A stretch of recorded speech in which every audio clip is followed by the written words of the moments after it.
Welcome to the Magnum Rewatch podcast. I'm Graham. I'm Kathleen. We are from LoadingReadyRun.com, purveyors of fine internet funny stuff. I mean, your mileage may vary on the funny stuff, but we think it's funny. Well, funny is subjective, but we think it's great, but we're extremely biased, so, you know. Yeah, I don't put out a product I'm not proud of. Full disclosure, we create this product that we are endorsing, so. And I put a lot of work into this. We do. But today, we're not talking about comedy.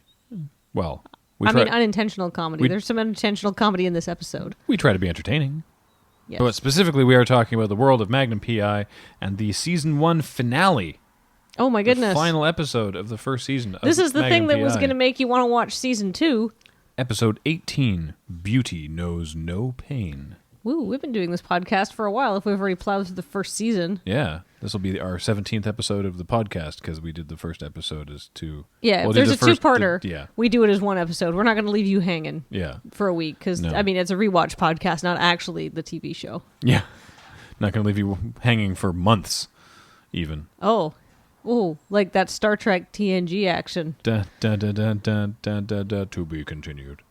It's always the worst was the season finale. It's the worst. But this And then the show gets canceled and you're like, I guess I'll just go read some fan fiction on Tumblr. This episode, while not the worst, is odd. Yeah, I It's don't a little know if I weird. would have picked this to be the season finale. Actually, no, this episode is the gigantic payoff for the whole season because you get to see Magnum in a Speedo bathing suit. It's also like Magnum gets comeuppance, the episode. Yes, so perhaps it is the karmic retribution for a season of him taking advantage of the good natures of Robin's Nest and of TC especially. I mean, Rick is probably fine with this, but Rick doesn't get quite as abused as TC, I feel. No, nor Higgins, and Higgins gets something out of this as well, so that's nice. We open on a beautiful sunrise shot from the beach in Honolulu, looking out to the ocean. Magnum is like, the tourist season is over, so it's finally quiet again, hooray. In fact, this is his opening narration. Hawaii's like every sensual woman I've ever known. Ugh. She can have raging, violent bursts of temper, followed by incredible calm and peacefulness. Why would you want to date someone like that? Today of was- either gender. Today was like one of those days of true serenity, when even the tourist wave seems to recede.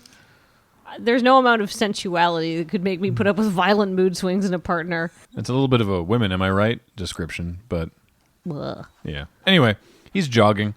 He runs back to the King Kamehameha Club, catches up with Rick and TC, who are hanging out at the beachfront bar. Magnum has his typical post-run beer, which is something we've seen him do several times. Though he is really concerned about his time. He's like, Rick, tell me the time. What time is it? What time is it? Oh, cool. That's my best time yet. I mean, obviously Magnum cares. Otherwise, he wouldn't do any of this stuff because it's hard and irritating. He says he runs 8 miles a day, and he usually completes that 8 miles in under an hour. That's real fast. Yeah. That's really good, actually. Well, have you seen this guy in a Speedo? I mean, I'm about to later in the episode. Dude is fit. Yeah, no. TC's really interested about that, actually. He's Super like, interested about how fit "Oh, really?" Magnum is. He's like, how so that's how well you run. How you're a good swimmer too, right? Yeah, okay. How are you on a bike? Magnum's like, no. And TC's like, what do you mean? What do you mean no? And Magnum says, I'm not entering the Ironman competition. Or the Ironman contest? What is it they call it? They call it something weird. Yeah, they don't call it a triathlon yet. I don't know if that term had been invented. Yes, it had. Well, maybe. Maybe. I don't know. Meh. They just call it the Ironman. Yeah. The Ironman race. Yeah, they never actually use the word triathlon in the episode, which is a little weird. It's also called the Iron Man, two words, whereas the official Iron Man triathlon is one word. It's Ironman. Probably to avoid Marvel problems. Probably. Anyway, TC wants Magnum to run the Ironman as a sponsored competitor from Island Hoppers. To get him publicity. Because at the beginning of the scene, before Magnum gets there, TC's complaining that, this is the dead season and he's not getting any business. I don't really know how running... Well, I guess the Ironman competition was a lot newer. Back when this episode came out. Would you like to hear the history of the Ironman? I would, actually, because I think we should also explain, on the off chance that people listening are unfamiliar with what TC is trying to volunteer Magnum for. Oh, it's truly horrific. And here's the deal. I feel like everybody is familiar with the triathlon, but I feel like not a lot of people are actually going to be super familiar with the ins and outs of what exactly constitutes an Ironman. And let me tell you, it is not for the faint of heart. So the Ironman started in the late 1970s. In fact, it started in Hawaii. So there you go. It started in Hawaii? It started in Hawaii. It's a Hawaiian thing. I actually did not know that. According to the Wikipedia article on the Ironman, the idea for the original triathlon came up during the awards ceremony for the 1977 Oahu Perimeter Relay. And people from the Mid-Pacific Roadrunners, a Hawaiian running group, and from the Waikiki Swim Club, a swimming group, were there. And members of both groups had competed in this race, and they were having a debate about whose members were fitter, the swimmers or the runners. And this is one of those good-natured kind of over beer debates. Oh, this is amazing. And then what happened? A Navy commander by the name of John Collins pointed out that in a recent article in Sports Illustrated, Eddie Merckx, the great Belgian cyclist, had the highest recorded oxygen uptake of any athlete ever measured. So, as his way of suggesting a settlement, maybe he said that cyclists were more fit than runners or swimmers. So the idea being, whoever can cycle and run and swim must be the ultimate athlete. Yeah, I mean, there had been triathlons already staged in the early to mid 1970s. So the concept of a triathlon. Were they the same three events? Yeah. Okay. It's always been swimming and running and cycling. Okay. The concept of triathlon was not new. However, after all of this happened, then Collins suggested, hey, you know what we should do? We could settle this debate once and for all with a race that combines the existing 3 long-distance competitions that are already on the island, because there's the Waikiki rough water swim. And in fact, Magnum says you have to swim through this choppy water and almost die. Yep. Because that was part of the challenge, is that it's much harder to swim in choppy water than it is in smooth, which was 2.4 miles. So almost 2.5 miles through rough water. The Around Oahu bike race, which was 115 miles, and that was supposed to be a 2-day event. And the Honolulu Marathon, which of course is the 26.2 miles. Now, I would just like to point out, according to this Wikipedia article, no one who was arguing about putting together this Ironman race had ever even done the bike race. It's worth noting that in the episode, they do it in the order swim, run, bike, which is not actually how Ironman are run. No, Ironmen are not run like that. Do you know why they're not run like that? Why? Because the last leg is the most dangerous, and that's the leg you're most likely to collapse on. And if you collapse while you're riding a bike, you're more likely to hurt yourself. That makes sense. So they make you run at the end, because then the worst that happens is you just kind of collapse under your own power. Right. You don't actually get into some major trouble. Yeah, but in the episode, for structural reasons, they swim, then run, then bike. Yeah, don't do that. That's a terrible idea. The original Ironman rules had swim 2.4 miles, bike 112 miles, run 26.2 miles, brag for the rest of your life.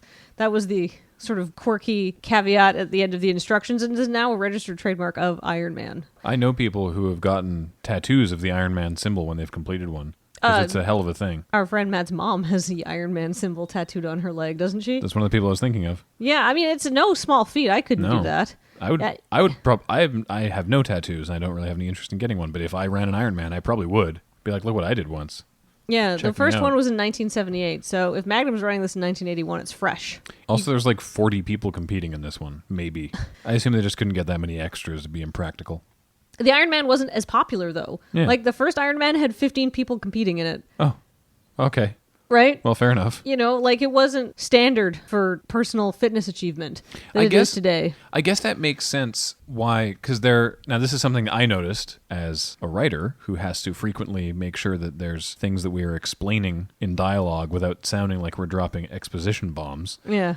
TC suggests the Iron Man, and Magnum has this sort of curious line of like, what, that thing where you swim and then bike and then race? He basically has this line of dialogue that is played off like he is goofily dismissing TC while serving the mechanical purpose of explaining to anyone in the audience who might not know exactly what the Iron Man is. Well, like I said, I feel like nowadays people might know that the Iron Man is incredibly grueling, but might not know that it's 2.4 mile swim. And and that's 100 the thing. mile bike ride, or 112 in this case. That's the thing, because I noticed that line. I was like, oh, that's one of That's those really specific. I was like, oh, that's one of those explainy lines. That's interesting that would need to be in there because everyone knows what an Iron Man is. But I didn't know that Iron Man was only like maybe 3 years old at this point. Yeah, it was definitely a new concept.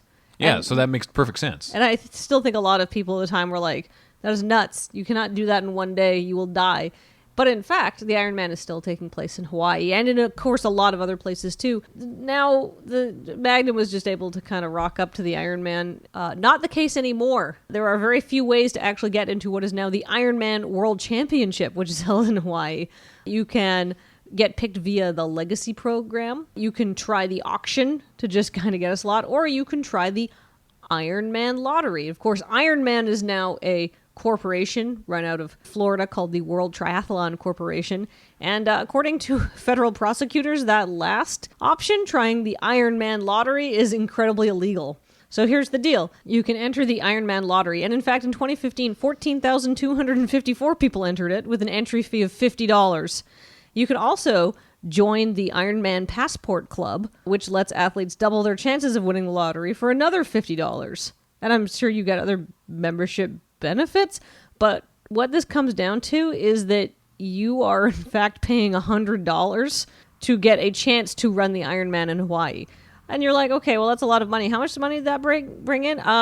In 2015, over $1 million. And for each year, 100 people get to go run the Ironman in Hawaii. So federal prosecutors are like, wow, that is an incredibly illegal lottery. The Ironman Corporation is now having to forfeit $2.7 million in lottery earnings in exchange for not having charges brought against them. I did not expect to learn that today. Well, I actually read that last week and I was like, I might need that for later. Wait, you learned that last week and then we see the Magnum episode about Ironman? Yeah, it was an article on Deadspin. Huh. But so yeah, don't do that. Don't run illegal lotteries, everybody. But then after all of that Ironman talk, they are rudely interrupted because a woman is coming to see Magnum. Not before Rick gives him a little chastising for continuing to use the bar as his office. This woman will be instantly recognizable by face to one generation of television viewers and instantly recognizable by voice to another generation of television viewers. She played the receptionist Carol Kester on The Bob Newhart Show for many, many years. Much beloved character to television audiences. But you probably know her as the voice of Edna Krabappel, Mrs. Krabappel! the teacher on The Simpsons. The late, great Marcia Wallace. She's a tall, slim, short-haired redhead who's quite kooky. She has had other roles, but I've neatly summarized the two that are most relevant to pretty much anybody listening. And I can also tell you that she won an Emmy for Outstanding Voiceover Performance in 1992. And yeah, she died a couple years ago, didn't she? 2013, yeah. Aw. Mm-hmm. Rest in peace, Mrs. Krabappel. Indeed. But in this episode, she is Barbara Terranova, or Babs. And she needs help from Magnum PI, she says. It's the only time in the entire series that phrase is spoken out loud. Really? Yeah. Wow. She says, I'm looking for Magnum PI, and starts shaking Rick's hand. And Rick's like, it's not me. And she turns around and sees Magnum and is like, oh, okay. Yeah, and then she's like, so I have enough money to hire you for exactly 24 hours, so let's go. It's an incredibly weird opening spiel. And Magnum's like, I cannot guarantee you results in 24 hours. And she's like, oh, none of the other private eyes could. I've been just going through the phone book. And Rick's like, oh, we need to get you a better listing. We need to move it up somehow then. We need to move your name up the alphabetical. That's a real thing. Okay, you know how there's like AAA and like plumbing and AAA carpeting and stuff like that? I think this is a Radiolab episode. And I won't go into extreme detail, but they had one of the earliest known cases of this is a family business that had splintered as an uncle took a share or went to start his own moving business, and who changed the name to like Acme Movers so he would be first in the phone book. And then they changed their name to like AA Acme Movers or something like that. That's why there's places called like AAA Painting, AA Plumbing. This is why people use tildes at the beginning of their usernames. Oh, right, because that comes up first. Yep. That's so irritating, It's though. supremely irritating. Don't do that. Tilde XX axe hammer XX tilde. Well, I was going to make that fake username a lot more filthy. Yeah, for some reason I didn't think the first thing I thought of was not filthy, but... Well, I think that just is an illustration of the differences between you and me, Graham. I've been seeing a lot of usernames while playing Destiny that are pot jokes. Yeah, was it like Dankstorm or something like that? No, there was one called Roach Clip. There was one called 4 Smoke 2 Grass 0. Oh, because that's subtle. I don't think they were trying to be subtle. Well, I mean, there's the less subtle ones. Wasn't there just one like Bong Hits or something like that?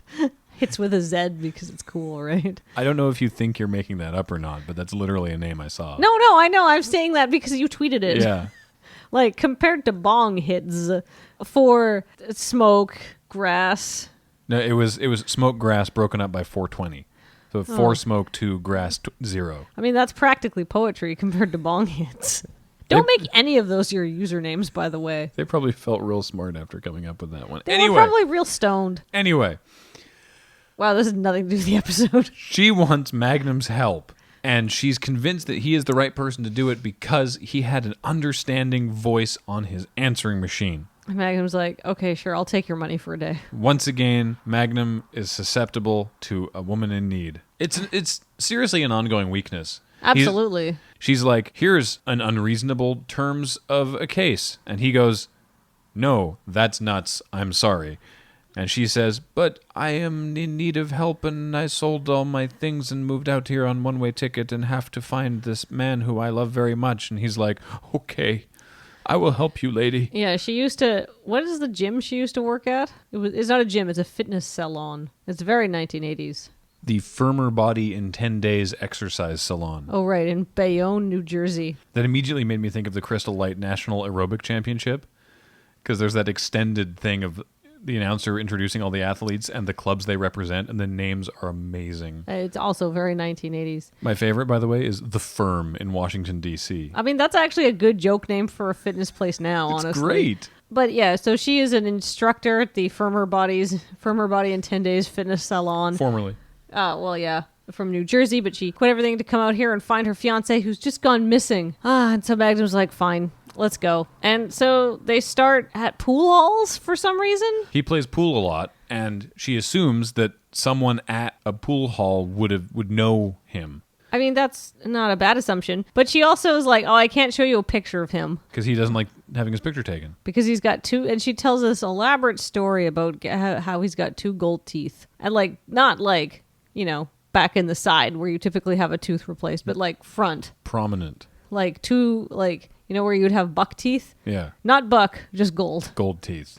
Gold buck teeth. Buck gold. This guy was apparently an early adopter of the grill look. I guess so, yeah. Yeah.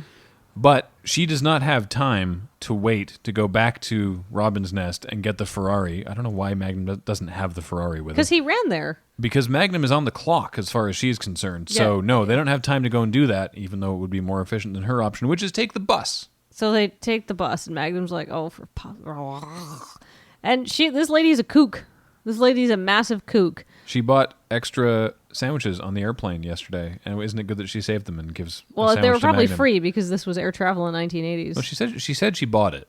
Oh, maybe she bought it at the airport. It's also just like a sandwich in saran wrap. Yeah, Magnum is like, I'm not eating a day-old sandwich from your purse. I've got standards. Yeah. I may be poor, but I have my pride. She, on the other hand, is just casually, as if she's done it for years, tearing chunks out of the middle of the sandwich to avoid the crust while she's telling this story. That's a good character moment, actually. Yeah. I feel that's all Marsha Wallace. Yeah. They finally and mercifully Get off this damn bus. get to the bus, while Magnum, in narration, of course, is talking about how difficult it is to tail a bus and how obvious it is to tail a bus because you have to keep stopping and taking weird corners, the same as the bus is. And you, the viewer, then notice that there's this blue sedan that's been following them The whole time. the whole time. They get out, they go inside the pool hall.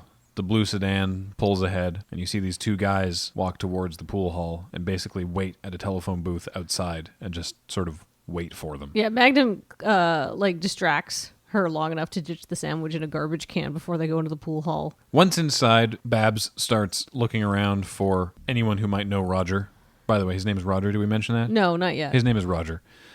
While she does that, Magnum gets on the phone to Higgins, of course using the Robin Masters private line, when apparently there are 4 other phone lines to the Robin Masters estate. Oh, this place must cost a fortune. But he uses the private line because he tells Higgins it's the only number he can remember, and asks him to send the Ferrari down. And Higgins is like, why are you asking? Because he had to take the bus, and Higgins finds this utterly hilarious. Yeah, like Higgins has to sit down. He's laughing so hard at Magnum being on a bus. What makes him sit down is not so much the bus, but the directions that Magnum gives him. Oh, right. Because he's asking Higgins to have the car sent to Honolulu Lulu's pool hall. Honolulu's pool hall. It doesn't exactly roll off the tongue. It really doesn't. I guess it's memorable. Barbara says no one here knows him and they have to move on to the next place. And Magnum says, no, wait. My car is coming here. It'll be here within the hour. If we wait for that, then we can drive to all the pool halls and check them, and it will be much faster, so let's just wait. And Barbara wants to go. She's having none of this. And he's like, okay, here's the deal. We'll play some pool while we're waiting. If you win, this hour is on the house, and it does not count against the clock. If I win, this hour counts against the clock. However, we're still going to get where we need to go a lot faster and a lot more efficiently. So either way, this is a win-win situation for you. And you hear in the Magnum voiceover, I used to play a little pool. I'm not bad. Barbara actually says, you're not a shark, are you? Magnum says, no. And she says, great, rack 'em up. Turns out Barbara is a gigantic shark. Barbara's a massive shark. She's really good at pool. Because Roger is a pool hall junkie, basically. And not junkie as in he's into drugs. I mean, as in he plays a lot of pool. And she learned from him how to play the game, and she's really, really good. Comically good. Like movie comedy good, in that you get shots of Magnum standing beside the table looking increasingly depressed while Marsha Wallace moves around the table, cut in with reverse shots of ball after triple ball after double ball after triple ball being sunk. Yeah, like she's some sort of pool pro. I mean, pool used to be a much more popular pastime before we had, video games. Anything. Hobbies where you didn't have to be in a smoky place. I actually quite like pool. I just haven't played in years. Well, I like pool too, but it's not the kind. Maybe we could just organize a pool night. There's a billiards place in town. There is. Like, who wants to go and play some pool? Oh, not Magnum, because we do get our first look at the camera in this episode. Yeah, where he's like, oh, God. Actually, our only look at the camera in this episode, but it's a solid, womp womp. I'm being sharked. Now, I'd just like to say, so after this scene, Barbara is tallying up how many hours Magnum owes her, and I'm like, that is not the terms of your deal at all. It was not a per game. It was just a for the hour. This is not the first, it is in fact one of many, many times that Barbara sort of misinterprets what other people are doing to twist it to her own advantage. She's a deeply unlikable character. She actually is, despite she's the fact horrible. Despite the fact that she's played up all kooky and lighthearted, and she's irritating and loud and mean and manipulative. It's weird because she's played to be likable, but she's actually not. She's actually far less likable than J. Digger Doyle, who is supposed to be the ice queen from the sea. Yeah, right. Exactly. I would much rather see another episode with her, even though she was apparently so awful. There is a brief exterior scene between Magnum getting sharked right out and them finally getting in the Ferrari, which is a shot of the two guys who are waiting outside. And one of them says, well, I guess we'll just have to do whatever we can. And he turns around and smiles big, and you see that he's got 2 buck gold teeth. And you're like, what the F? Is that Roger? Why Roger do that? Huh? What's going on? It's very confusing. The scene when they do get the Ferrari is apparently the next day, because Magnum says they looked all night and all day at all the pool halls. And she's like, well, I mean, technically you're on the clock till dinner time. And it's like, I hate you. Magnum's sort of unimpressed. But he does notice that they're still being followed by this big blue sedan. So he asks Barbara if she's good in cars, and she says yes. And he goes, great, and just floors it. Yeah, just takes the F off. With the Ferrari, of course. He notices that the guy chasing them or tailing them is not being subtle about it. He's not very good at his job. And Magnum's really confused about this. He's trying to sort of suss this guy out. So he takes off, sees what the guy does, and then pulls into a gas station to top back up again. I would just like to point out, this is the exact same gas station that Magnum and the ugliest dog in Hawaii ended up at. That's true. And then they had whatever that dog's name was, Mr. Pickles or something. Farnsworth something? Farnsworth. No, that's the old guy from Futurama. Sherbert? Buttercup? It's not Floyd. That was a different episode. Sir Algernon Farnsworth. No, but they called him Algie. Yeah. Ugh. He doesn't like it, though. He prefers Sir Algernon Farnsworth. Well, everybody has their preferences, but you can't always get what you want. What I love in this scene is they're standing there filling up, and the guy in the blue sedan is barreling past the gas station, and then really conspicuously passes just past it, slams on the brakes, and then is like, oh, I guess I should gas or something. I'm going to park here. I don't know anything about spying, and I'd be like, why am I being followed by this man? It's very strange. So Magnum says, I'm going to go inside and go to the bathroom. And in a minute, you go inside and go to the bathroom. And she's like, but I don't need to go to the bathroom. Magnum says, please go inside and go to the bathroom. But I don't need to go to the bathroom. Okay, but do it. But I don't need to go to the bathroom. And then he just walks off. But I don't need to go to the bathroom. And then he starts Fine, I guess. shaking his head and walking away. That is seriously the dialogue exchange. Yeah. We are doing it. I'm not as annoying. So Magnum disappears. And then a minute later, Barbara's like, well, all right, sure. Then she gets up and goes inside. And the guy in the blue sedan, who's wearing a nice suit, who is not either of the guys that was waiting outside the pool hall, notably. No, he's much younger looking. He walks over to the Ferrari and just starts sort of checking it out casually while washing his hands, in heavy air quotes, with like the paper towel that comes from the squeegee dispenser. Sure.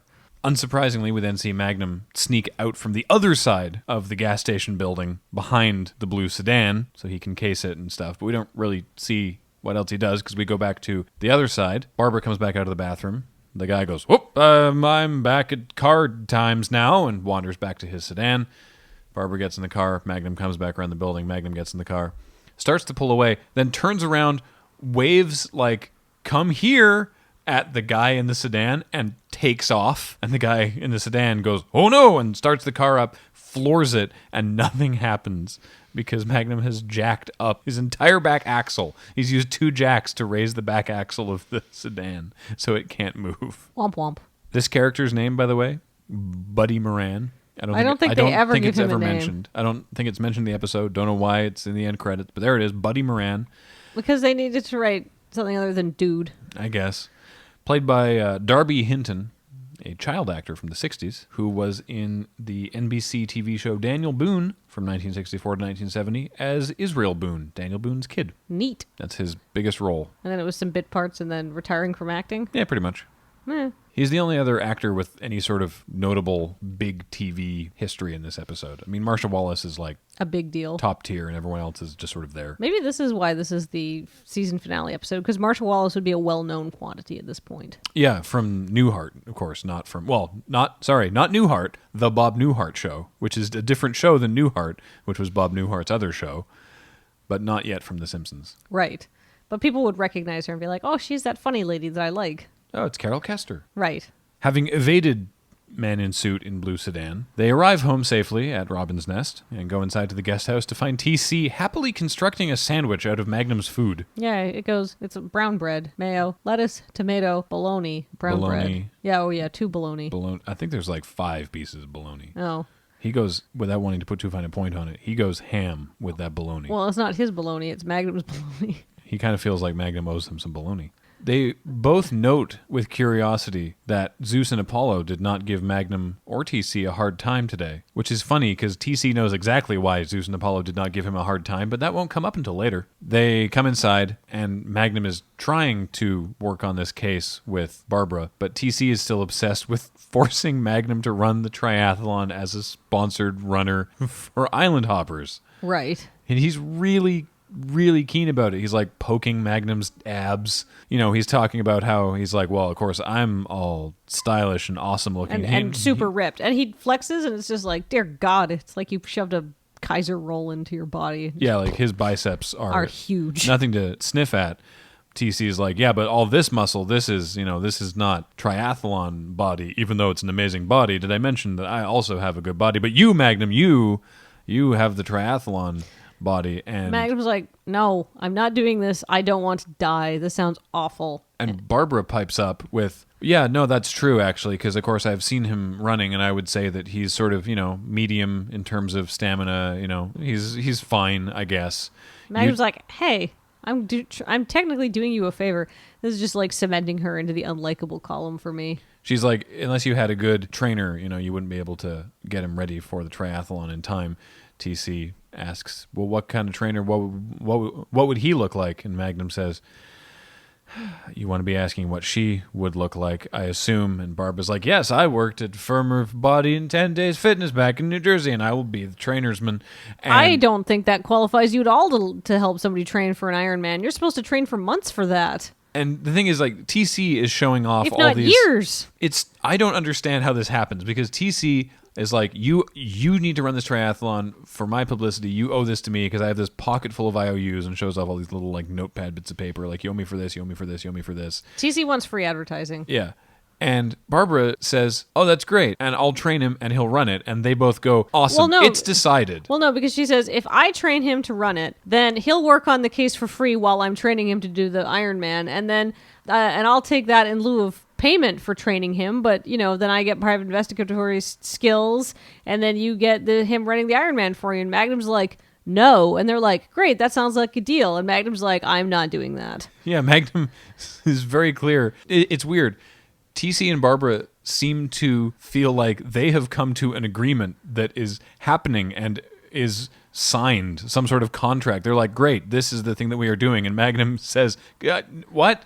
I'm literally standing right between you guys. This is not actually a thing that is happening. Somehow Magnum gets sort of railroaded into running this triathlon. No, he doesn't. He's still not going to do it. We cut to the next morning, and Barbara's there in like a tracksuit kind of thing, and she's telling him all these things to do. She's really keen on knees to chest, like bringing your legs up really high when you run. There's knees to chest, knees to chest. That's like, okay, And I'm not exactly a high-level performance runner, but I have run a half marathon distance in the past, and I have had some advice from people who are better at running than me, and there is nothing that you want to do less than like do crazy knees to chest movements while you are trying to do a long distance endurance run. What you want to do is figure out what your body wants to do to run in literally the most efficient way possible. If you have ever seen anybody running a marathon, they're not swinging their knees around at all. It is like this finely tuned, it's almost a shuffle, right? You are doing the least amount of effort possible just to propel your body forward as efficiently as possible so you don't freaking die. It's the worst advice I've ever heard. And she keeps telling it to him, and I'm like, stop! You are going to hurt someone, because somebody who doesn't know anything about running is going to think this is good advice, and then they're going to hurt themselves. Magnum doesn't give a crap, by the way, because he's maintaining that this is not happening, and he's going to go for a swim, and when he comes back from his swim, then they can go find Roger, and she can go away forever. But unfortunately for Magnum, Higgins shows up with a bright smile on his face and hands Barbara a bag of supplies that he's bought from the estate account that are the things that she requested. He lists off various ingredients, lots of fish oils and protein powders and things like that. And Higgins says, I'm sure it'll taste awful, but these are the sacrifices that must be made, I'm sure. And Magnum basically is like, hang on. What are you talking about? According to Higgins, TC came to Higgins with TC's plan to have Magnum run the race, and Higgins pitched the idea to Robin Masters, who thinks it's a wonderful idea, because wouldn't it be good to have a representative not only of Island Hoppers, but also of the King Kamehameha Club, and also wouldn't it be great for the Robin's Nest on-site investigator / security detail to be shown to be all fit and amazing? So he's basically doing it now. Basically, Magnum is helpless at this point. Magnum has no option. He's running this Ironman, whether he wants to or not. And apparently, for some reason, Barbara is training him. I can't think of anybody less qualified. So I just want to just point out, as I'm sure that many, many people listening have probably realized, it is incredibly dangerous to run any kind of race, even a half marathon, even a 10K, if you are not physically prepared. I just want to point out that it's really dangerous to run an Ironman if you're not properly prepared. In fact, I just Googled, has anyone ever died running an Ironman? And here's an article from Men's Health from 2012. Why would you Google that? In last August's Ironman U.S. Championship in New York, a 43-year-old Hong Kong man was pulled from the water near the end of the 2.4-mile Hudson River swim and died a short time later. That's really sad. Over the past 9 years, 43 competitors have died in USA Triathlon sanctioned events. 6 this year alone. 6 this year? No, well, in 2012. I didn't do a lot of research on this. I just literally just Googled this. This took me like 15 seconds. I mean, your odds of death are 1 in every 76,000, apparently. However, don't do something like this if you're not prepared to do it. You could literally die. And this is what I don't understand. I mean, obviously, everything that you just said, that you're not training for it, but at least you want to have, if you are going to have a trainer, you should have a good trainer. And, we were joking that Firmer Body in 10 Days Fitness and wherever, she says the city name like 8 times, probably not the best person for it. So why is she there? Like, this is the thing. I get the whole bit with, like, TC went to Higgins and said that Magnum was interested in doing this, and Higgins knew that that was BS, but basically railroaded Magnum into it by getting Robin Masters on side. Magnum would do this for TC. He would do this with respect for Robin. He would do this because Higgins has all this stuff that he can hold over his head. Why is Barbara still involved? From everything we've seen so far, why would he not be like, leave? I don't know. But because she's involved, Higgins arranges to move her to one of the other guest rooms so that she's closer, so the training is easier. Oh, it's the worst. You know who wrote this episode? You can't tell because obviously this is an audio-only podcast, but my smile is telling me that it's an Adelaide episode, isn't it?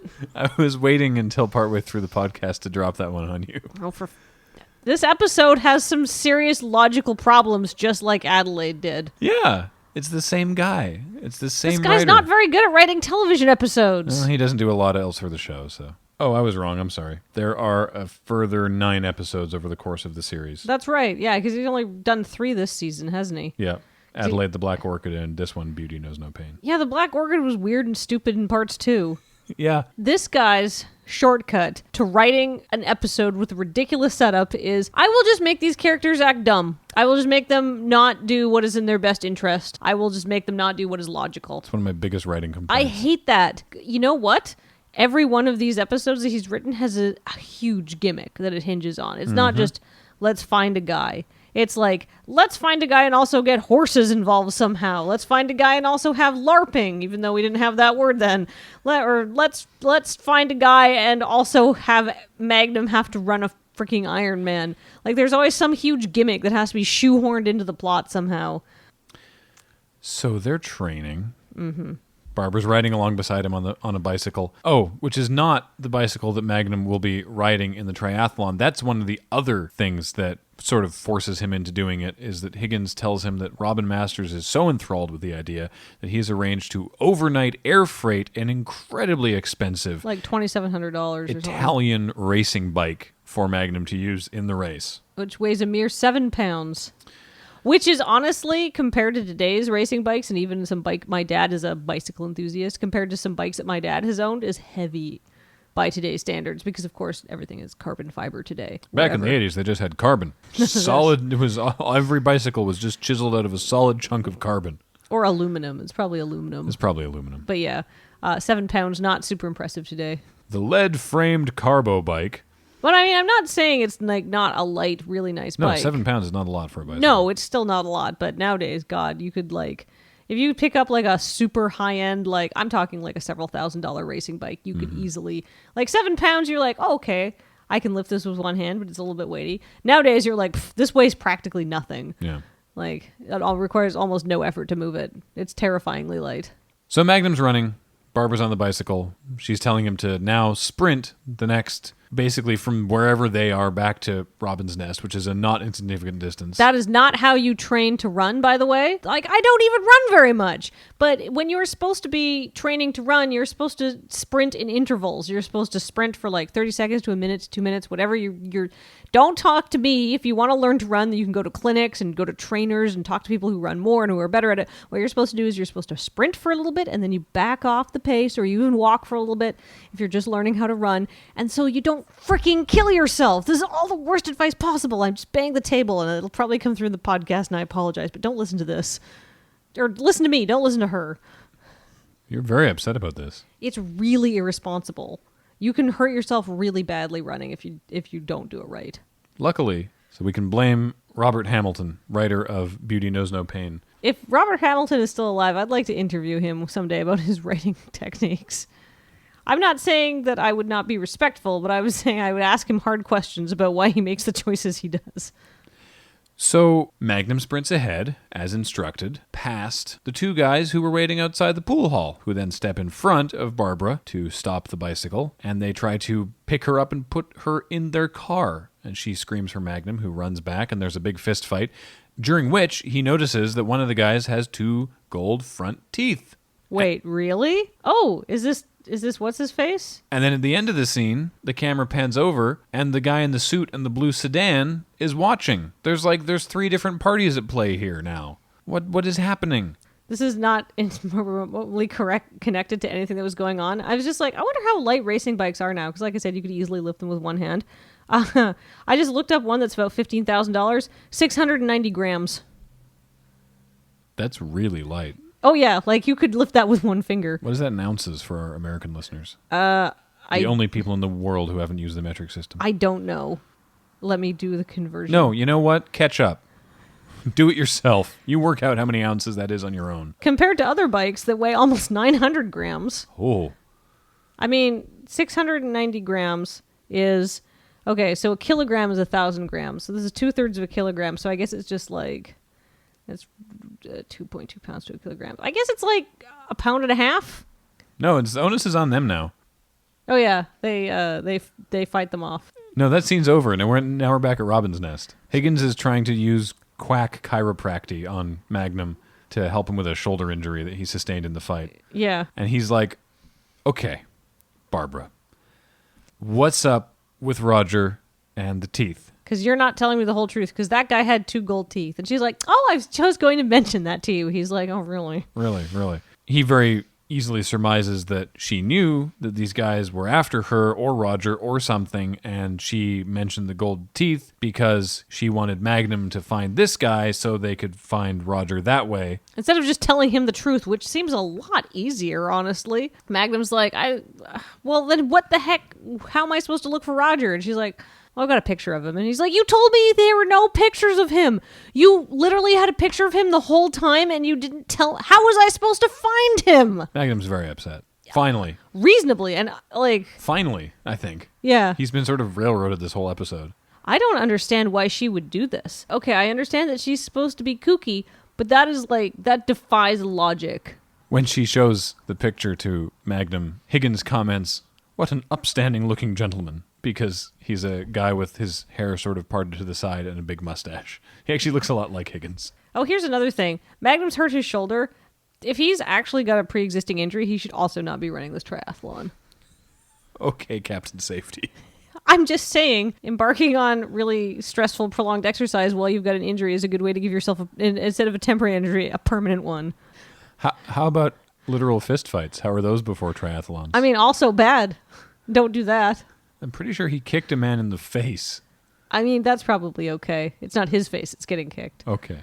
Back at the King Kamehameha Club beachfront bar, TC refuses to let Magnum have his beer because... You know, Magnum's in training. And Magnum asks Rick to look up, to ask around, basically, use all his Rick contacts to see if anyone knows this Roger guy, and gives him the picture. Magnum gets back to Robin's Nest, and the amazing Italian 7-pound bicycle, the absolute dead weight 7-pound bicycle. I mean, only by today's standards. The monstrous Sisyphean shackle that Magnum will be tied to for 100 miles on this race. Has arrived. It's nice. It's teal. It's a genuine Italian Bianchi bicycle, by the way. I love her music. Eduardo Bianchi. If you liked it, you should have put a ring on it. It's the world's oldest bicycle-making company still in existence. Whoa, oh. It was founded in 1885. All the single ladies. All the single ladies. Sorry, I hate this episode so much. It's made me silly. I figured you would have stopped for fun trivia. That was fun trivia, but I wanted to keep that joke going. Anyway, until it wasn't funny anymore. They disguised all the... You went way longer than that then. I'm nothing if not thorough. For what it's worth, they taped over the decal, so you can't actually tell that it's a Bianchi bike, but it is. Magnum finally wants to get information out of Barbara because she offhandedly mentions that the whole reason she's trying to find him is because he proposed to her, and he proposed by sending her a postcard, and she knows that he used to work at this arboretum. That was the first place she went when she got off the airplane, but they don't know where he is. And this Magnum's basically just like, there is so much information that you are not telling me. Fudge the training. You need to tell me everything. Yeah, because the whole thing comes up because Higgins, when the bike gets there, Higgins is like, oh, you're actually very fortunate to be running this race. And Magnum's like, oh, really? It's like, yeah, well, it's going through these gardens that aren't normally open to the public. And that causes Barbara to say, oh, I've been there. Because she was looking for him. And Magnum was just like, what? Like, he's mad. And like I say, justifiably so, because she is like actively hindering him at this point. So this proposal, this supposed wedding proposal. So the history of her and Roger. They were in love back in New Jersey. Then one day he just disappears. Then he contacts her through mail, and they start writing each other torridly, she says. Primitive sexts. God, it would take forever. Can you imagine? How fast do you think letter mail was between New Jersey and Hawaii? I mean, probably honestly as fast as it is today, which is not fast. It's like at least a week. God. Have we done sexts by letter mail as a crap shot before? I mean, I think we'd need to get some old-timey costumes. No, telegram would be much faster. I'm talking about letter mail. Oh yeah, telegrams are way fast. Yeah. I take off my pants, put it in an envelope, attach a stamp, take it to the post office, send it off. And wait. 3 months later. Ooh, tell me more. It would take fully 3 years to have one act. I feel like you'd have to be a lot more descriptive in each description, because sexts nowadays, there's an interactive quality. Yeah, so that you keep them short and sweet. This would be like writing. You're writing your own erotic fiction at this point. Yeah, is it /fic if it's about you? No, it's just erotic fiction. I guess it's author insert fan fiction. The worst kind. I'm writing fan fiction about you, but I put myself in it. No, I literally put myself in you, but I'm Tish. It's sex fiction. Unlike most sexts, however, this culminates in a wedding proposal. This proposal takes the form of a postcard of a wedding chapel with the text, "This is where all our hopes and dreams come true." And Magnum's like, "That's the proposal?" And she's like, "Yeah, no, it's totally a wedding proposal, obviously." And he's I'm like, no. No. And Magnum Honey, says, no. "Have you been to this wedding chapel?" She says, "No, why would I go there? He's not there." And Magnum says, "Oh my God. Fine, we're going." Well, he doesn't actually say that, but that's basically what he's doing. You do get a nice dissolve. Oh, it's a beautiful dissolve. Between the postcard of the chapel and the chapel. It's a cool scene transition. I mean, and at this point you realize that if she had just said, "I need you to find someone," and laid out all of the facts, they would have been done in under an hour. They go to the chapel. They can't go inside the chapel because there's a wedding on. But outside there's a gardener, and who pulls up behind the gardener? Then the two thugs, one of whom has the gold teeth. And who does the gardener turn out to be? Roger. Like I said, if she had just actually explained what was going on, they would have been done in an hour. The reveal, by the way, is really stupid. Yeah. Because you see the guy pulling a big potted fern, like a palm fern, out the back of the truck, so you can't see his face, and he sort of walks. He's meant to look like a background extra, but it's really conspicuous. Yeah. And then they have this conversation out front of the chapel, this like weirdly unnecessary, jokey conversation where the woman who runs the weddings at the chapel is sort of like asking if they're a couple, and they're like, "No, we're not." And well, she says, "Do you ever want to get married?" And Barbara immediately says yes, and Magnum immediately says no, and he later explains to Barbara that he's never been married and he doesn't want to be married and it's nothing to worry about. And then it cuts to a close-up of Roger, and you hear from off camera Barbara say, "Roger?" And he turns and goes, "Huh." And it's very like, wait, spatially, where are they? Where did this, how did this suddenly happen? It's very awkwardly blocked. From a presentation perspective. It's not revealed to the audience actually how they stumbled into him. Well, and the thing is, because he doesn't look like he does in the photograph, they didn't need to obscure his face at all, because we'd only seen his face for like 30 seconds. Or not even, like 3. Yeah, that's the really stupid part, because he's shaved off the mustache, his hair is styled differently, he doesn't look like Roger from the picture. We would never have known. No. But they recognize each other, and they're really, really happy about it. Barbara introduces Magnum as a private investigator. He says, "A cop," and like goes to run away. Starts to run away. The two like thugs, one of whom with the gold teeth, run up and start chasing him. Roger runs away to in front of where the wedding party has just come out of the building, and the guy in the blue sedan rolls up with a gun with a massive silencer on it, points it at Roger and says, "Get in the car," and they get in and drive away. The two thugs now turn around and reveal their badges to Magnum and Barbara. They are from the Treasury Department, and Magnum and Barbara are in a whole lot of trouble. Cut to them not being in very much trouble because they're driving away. Well, they explained it. Yeah, I know, but this is another like police consequences happen off camera between scenes. Yeah. So here's what happened.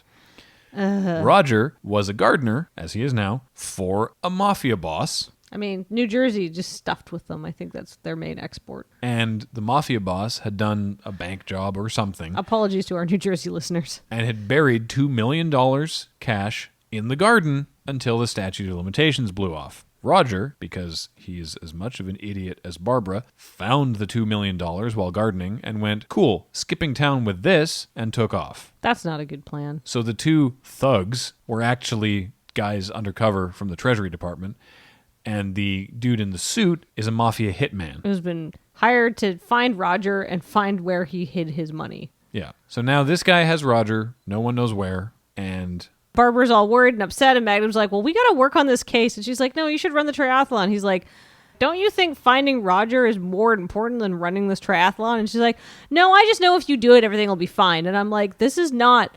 I believe it in my soul. Like, I know she's supposed to be crazy, but if I was in her situation, I'd be like, no, F that triathlon. We are chasing down Roger because we are so close, and he's been kidnapped by somebody from the mafia.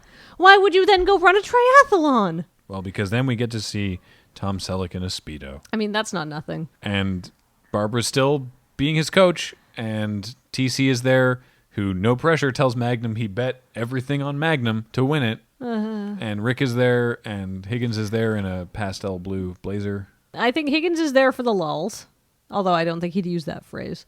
But he's there for the lulls. To amuse himself, yes. Yeah. Rick is there because he probably doesn't have anything better to do. Rick is in this for the publicity for the club. Rick wants to arrange a little post-triathlon celebration for Magnum, at the club with reporters. Oh, right, yeah. So Rick's getting something out of this, too. Sure. Small behind-the-scenes trivia. Do you recall there's the only other sort of prominently photographed competitor is a woman in a one-piece blue-striped swimsuit? Yeah. She actually comes out of the water ahead of Magnum after the swimming lap. Yes. That is Eve Anderson, Okay. who at the time owned the Robin Masters estate.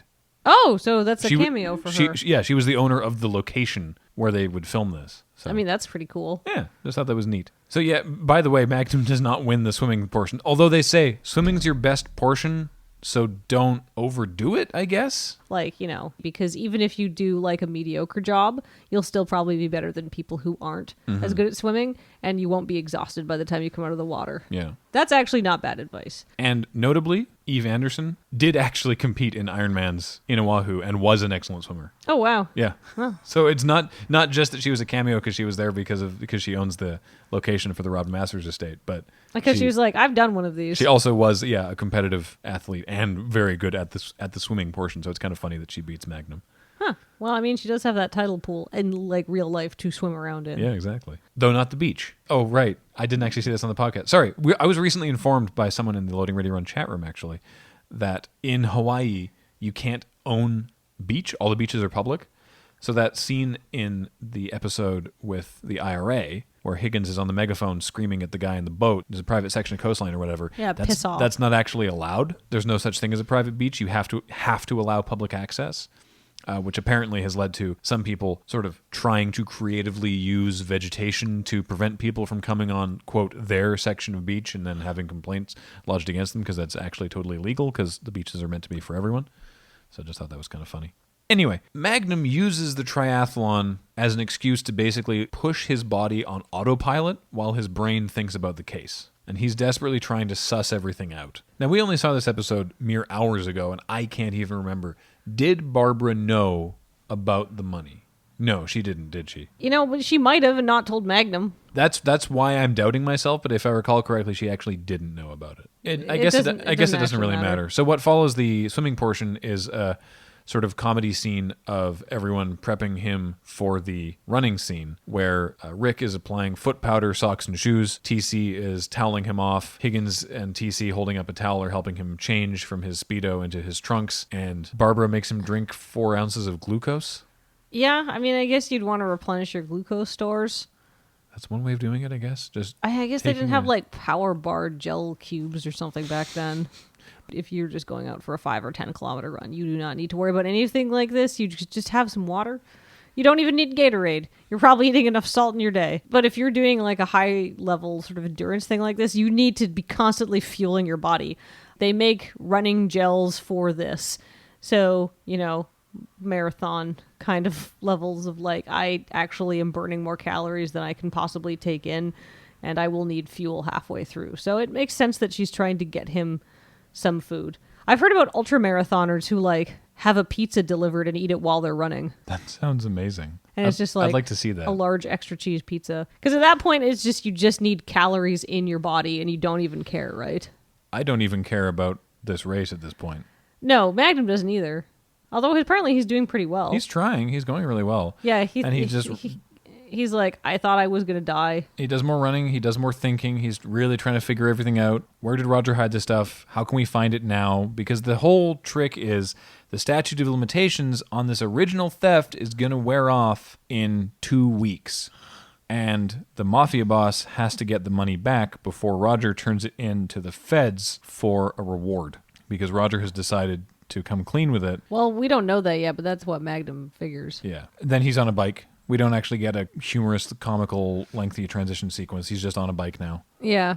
And he's biking. His helmet doesn't look very protective. His helmet looks like an old-timey football helmet, just like a couple leather bits. Yeah. Bike helmet technology's come a long way. Yeah. And he's driving through the gardens. And there's a scene, this is intercut with the hitman, Bobby Moran, nameless character, forcing Roger into the gardens at gunpoint because that's where Roger buried the money. But he did it a year ago and the garden has changed so much he doesn't remember where he buried it, which is a phenomenally dumb thing for a gardener to say. Like, that's not... Yeah, it's, exactly. by the way, that's true. And like, that's not a thing that he's not trying to lie to the hitman. As far as the character is aware, that is true. But I'm saying in real life, that makes no sense. Yeah. I'm saying that this guy's an idiot. Oh, yeah. He's a major idiot. I feel like a gardener would be able to be like, okay, well, I mean, they've changed some things, but that big tree is still there, and I recognize that tree, and, you know. Yeah. Like, they don't rip up every plant at the beginning of the year. So there's obviously a deleted shot where Magnum like hits a flower as he's driving through the gardens because he has like a petal in his mouth and some other stuck to his face. And Higgins yells from the sideline while they're cheering him on. He's in 13th place right now, and Higgins is on the sidelines yelling, how did you enjoy the flowers? And Magnum stops. He hits the brakes and goes, flowers, of course, and turns the bike around and pedals back into the gardens, much to the shock and astonishment of Rick and TC and Barbara, who jump back in TC's van. TC's new van, by the way, because we saw the van several episodes back, and it was blue, and then he sold it for bail money in that one episode. And this is a new van that is painted with the same black and red and orange styling as his helicopter. Yeah, looks it's really way sweet. cooler. Anyway, they get back in the van, as does Higgins, rambling twice in this episode, by the way. Yeah, while they're prepping him for the marathon portion, Higgins talks about the historical origin of the marathon and how the guy who did it died at the end. Yeah, but he's just like rambling inanely while other people are doing this. Like, this is the Higgins is an old man with stories played up for comedy twice in this episode. Oh, it's so painful, actually. He does it again while walking to the van, and they take off after Magnum. Magnum, who's not looking strong on his legs, as you wouldn't be at this time, stumbles into the gardens trying to find, because he assumes that Roger and Bobby are I'm in amazed there. he can still walk. Yeah, and sort of stumbles around. The others get there. Barbara finds Roger first and runs in and just is like, Roger, my God, and they hug, and the hitman is like, what? Hey, what? No, you keep looking for the thing. And they ignore him. They just have a conversation. He's the world's most patient hitman. He really is. I don't know why he's just standing there going, can you look for the money now, please, if it's not too much trouble? This whole episode hinges on many of these people being really stupid. Yeah, proof, by the way, that Roger is perfect for Barbara and that they are both stupid is that he says, did you get my proposal? And she says, oh yeah, the postcard, that was a proposal? And he says, of course it was, duh. And so they're both, even though Magnum was like, this is not a proposal. Turns out, and you were just in this podcast, we're like, no, that's not a proposal. No. Turns out it was, they're both that dumb. Yeah, but like these people are unreasonably dumb. This hitman's dumb. Being able to sufficiently distract the hitman, Magnum can sneak up behind and do basically the only thing that he's capable of doing, which is flop on the guy and take him to the ground and knock the gun out of his hand. And Barbara ineffectually hits him on the head with a plastic bucket, but the guy is subdued enough, and it's okay. And then Higgins walks up and says, you realize, of course, at this point you have no way of winning the triathlon. I swear Magnum like looks at the gun and is like, do I kill him? The gun is in Magnum's hand, and Magnum looks at Higgins and then looks at the gun and then thinks for a second and then just sort of looks off like, fine, whatever. So then we cut back. Magnum wasn't going to win that triathlon anyhow. No. So we cut back to the Robin Masters estate. Magnum's got like ice packs on his feet. He's practically comatose. He looks dead. TC is pissed off because he bet all that money on Magnum and nothing happened. Higgins is fine. Higgins got his personal enjoyment and he felt that Magnum did right by Robin Masters, and Rick doesn't really care either way.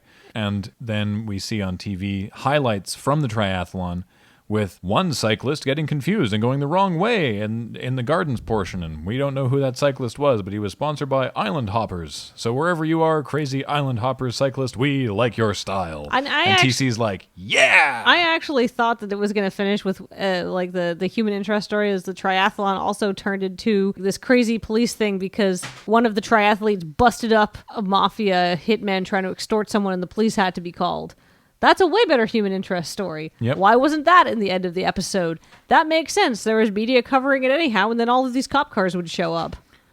I got a better question for you. Yeah. So they took care of that one hitman. What about the rest of the mafia people? Yeah. Isn't Roger still completely effed? I mean, I guess he's in protective I guess he's going to go into now. witness protection now? Yeah, I guess so. It's dumb. It's really dumb. It's really, really dumb.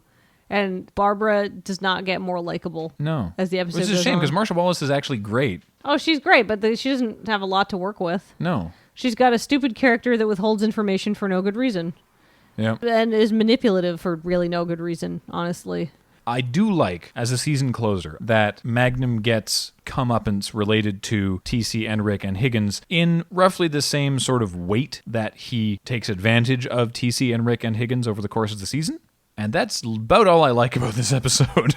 Yeah, I mean, but the thing is, like, because the story, like you just said, the whole thing with Barbara and Roger and the hitman and the guys from the Treasury, it is weirdly constructed and fraught for no reason, and like you said, is just people being stupid because plot tells them to be stupid. TC's whole scheme seems really half-baked to me. Yeah, I mean, it's not a great scheme, but it's like, okay, I would forgive that in a better episode. My problem with this episode is not the triathlon subplot. It's everything to do with Barbara. Yeah. The biggest, dumbest thing is that whole scene where after they've spoken to the guys at the Treasury, Magnum goes, okay, so we have to find Roger and this $2 million before the mob man kills him. And Barbara says, no, I think you should still run the triathlon. Who would say that in any situation conceivable to man? Let alone this situation, because it's already been shown by your actions previously in this episode that you would not say that in this situation. Yeah, character motivation is just so bad in this episode. I mean, I just really hate this guy's writing. Yeah, they've been, I think, our 3 least favorite of the season. Probably. Or just like, well, actually, I didn't mind the second half of The Black Orchid. All Roads Lead to Floyd was not great. It was not great for different reasons. It was not great because I was like not keen on some of the acting choices. Like now, in retrospect, I would give that a higher grade if it had come after this. Why is this the season finale? Why would they not end the season on the crazy episode with like Magnum doing espionage and guns and Robin Masters showing up? Right? Yeah. That seems like a super, because like J. Digger Doyle was a way cooler episode. Yeah, it's just like an amazing episode. Why would you not end on that? Because like I said, it's got all of these things. Like Magnum's doing cool stuff, and like you get this tantalizing peek at the mysterious Robin Masters who's been around all season. And in fact, it would be better because you got these. If the 2 episodes were flipped in running order, then you would have had these telegraphs from Robin Masters, and then actually had him show up, and there's like a payoff for Robin Masters at the end of it, right? Yep. That episode, by the way, yeah, along with Skin Deep and a couple other episodes in the season, that was written by Donald P. Bellisario. Oh, Donald P. Bellisario knows what he's doing. I mean, he's written a lot of hit TV shows for a reason. Now, I don't think that the next 9 that this guy writes over the course of the remaining 7 seasons are necessarily going to be a write-off, because it's entirely possible that after this season they were like, so these looked fine on paper, and then we saw them, and then they weren't, so let's work on that. So we'll have to see. I mean, you can be eternally hopeful. I'm just going to lower my expectations. Do they give the writing credits at the beginning of the episode? I should learn this guy's name and recognize it so I can deflate my expectations a little bit. Well, we've got 7 weeks before it pops up again in the season 2 episode Tropical Madness. Okay, I'll keep that in mind.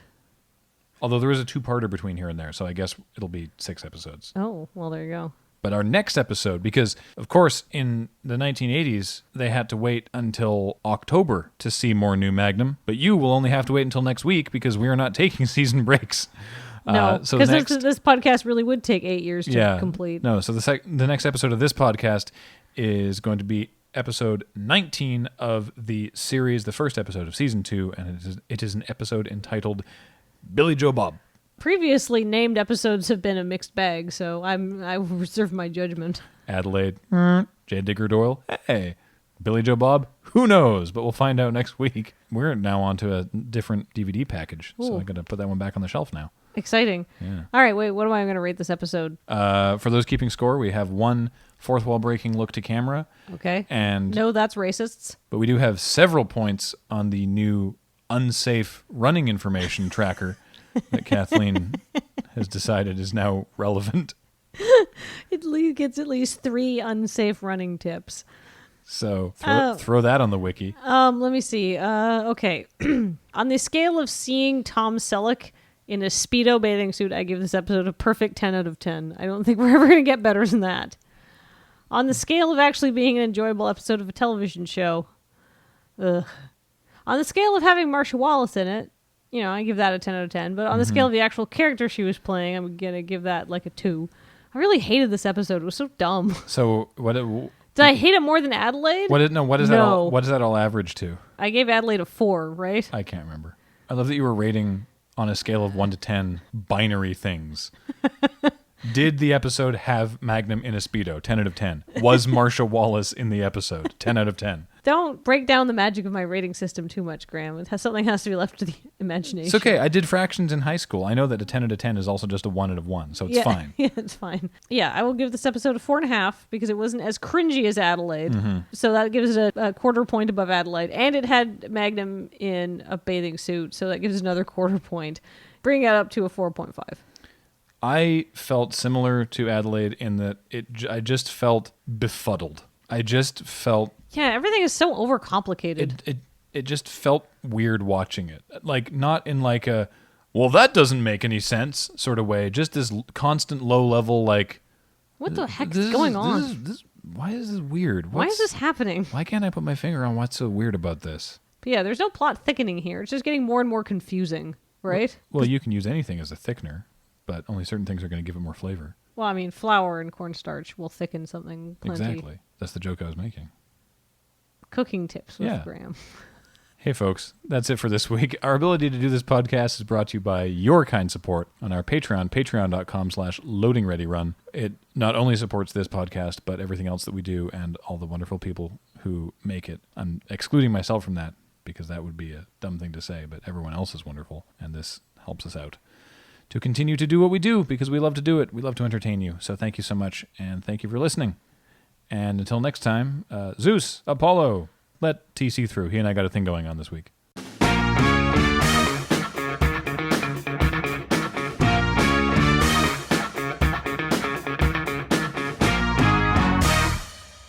Okay, so for my sign-off, here's what I figured out. You've got, like, the episode closer. So, I've just got to do something funny. But maybe this week I'm going to talk about something actually useful. Okay. Did this episode inspire you to take up running? No. Well, if you got some bad ideas, you should not listen to this episode. Here's what you should do. Go, like, I'm not even joking, just go download a Couch to 5K app and follow the instructions. Walk a little bit, run a little bit, walk a little bit, run a little bit. If you are serious about actually wanting to learn how to run and actually you think you're going to get some use out of this, the other thing I absolutely recommend that you do is you go to a store that sells running shoes and can actually like check your gait and you get a good pair of running shoes because nothing will ruin your knees and your hips and your back faster than repeated high impact activity. Like knees to chest? Than just running or jogging without proper support. But as Barbara also repeatedly said, beauty knows no pain, name of the episode repeated several times. Right, but you should not, if you are in pain... Not like, obviously your muscles will hurt because they are being exerted. But if you have like joint pain, you should stop doing what you are doing immediately. Can I briefly comment on Barbara's beauty knows no pain thing? Oh, that's terrible advice. That may work for her at Firmer Body Fast in 10 Days or whatever in New Jersey. But she kept using it repeatedly throughout the episode as a sort of... As a motivator for Magnum. Magnum to run a triathlon. I can't imagine, and I feel like triathlon runners will support me in this, that you can find anyone at their least attractive more than when they've just run a triathlon. I mean, a lot of people vomit after they run marathons. Yeah, that's what I'm saying. It's not about beauty. Training for a triathlon is not about being beautiful because you're going to look like crap at the end of it. I feel like the people who run triathlons don't give a rat's ass about being beautiful. They are doing it for the love of fitness. Right, this is supposed to be like a jokey sign-off, but I guess that's our actual advice for you. Was that supposed to be jokey? That was totally serious from you. Well, I've just been very concerned